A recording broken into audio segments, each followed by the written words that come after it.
It's Crystal Swain-Bates here.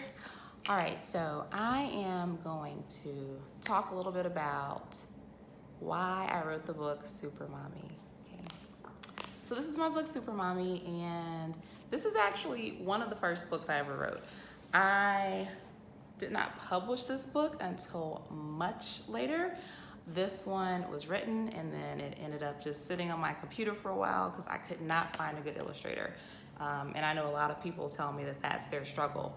You know, I don't know what it is about finding an illustrator that can really draw Black characters, but it can be hard. And remind me in a future video to show you some of the images of Supermommy before I ended up with this.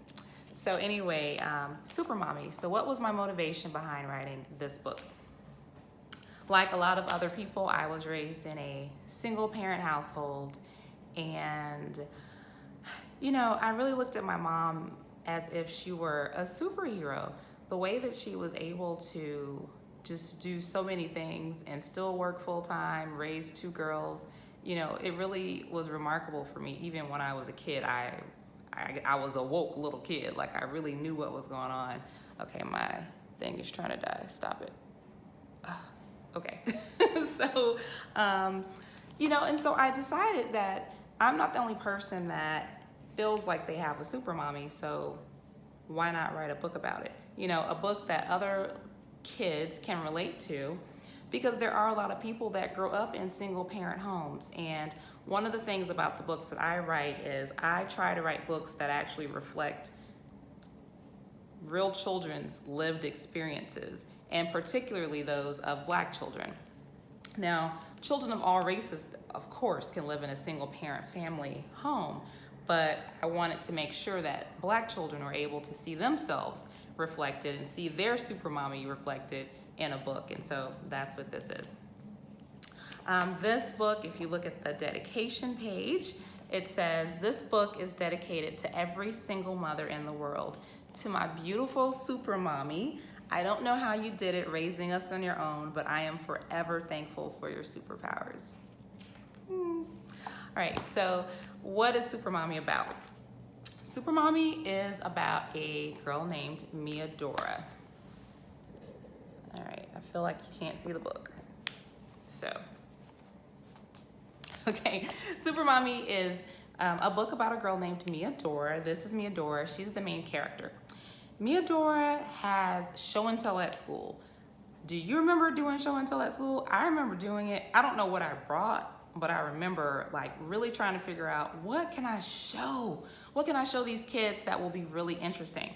And so that's Meadora's struggle.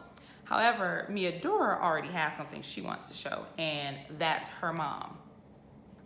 Have you ever heard of a kid bringing their mother for show and tell and claiming that she has superpowers? Okay, meet Meadora. That's what happens in this book. So what Meadora does throughout the book is she tries to figure out a way to show the kids at her school that her mom has superpowers. And that means that she ends up doing whatever she has to do. She starts taking pictures of her mom, doing normal household activities that look like magic to Meadora. So, you know, you read the book and then you discover how it all unfolds and plays out. But this is a book that, man, like, I've always been surprised to see how many kids, both boys and girls, really fall in love with this character and with this story. So I'll show you some of the pages from the book. Okay, so this is Meadora at school, and she's whispering to the kids, telling them that she has a super mommy. Okay, and then they start teasing her because they're like, "Girl, what? Girl, bye. What you talking about?"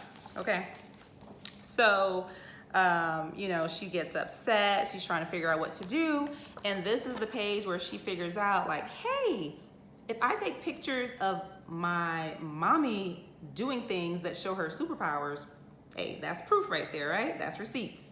So that's what she does. And in the end, and I'm not gonna give the story away because you'll have to read it, but in the end, this is something that ends up happening. So you just have to see.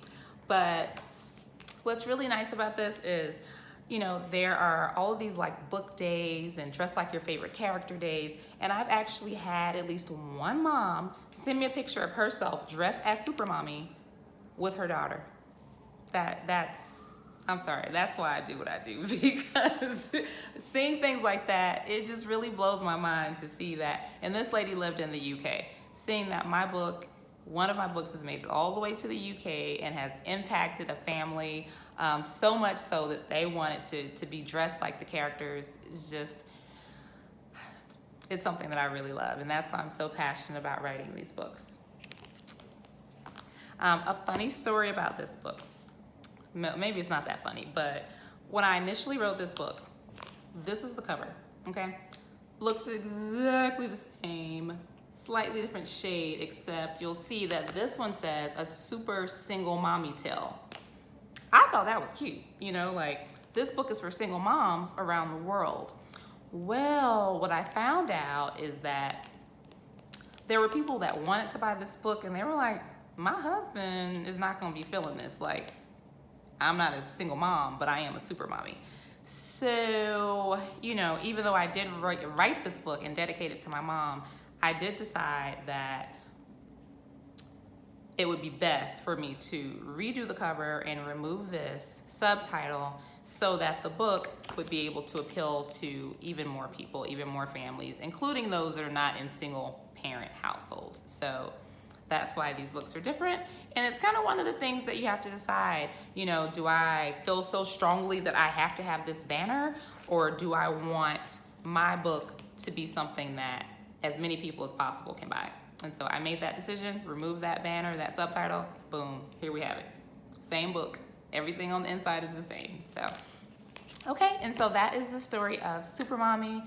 I hope that you enjoyed it. I do hope to be able to show some pictures of what these characters initially looked like when before I ever published a book, decided to go on Craigslist, try to pay somebody $100 to illustrate my book. Don't do that, because when you do, you will get something that you can never publish. And that's what happened with me, so. Until I eventually found a bomb illustrator, so. Alrighty, well, thank you for watching my video, and I'll do more. See you later.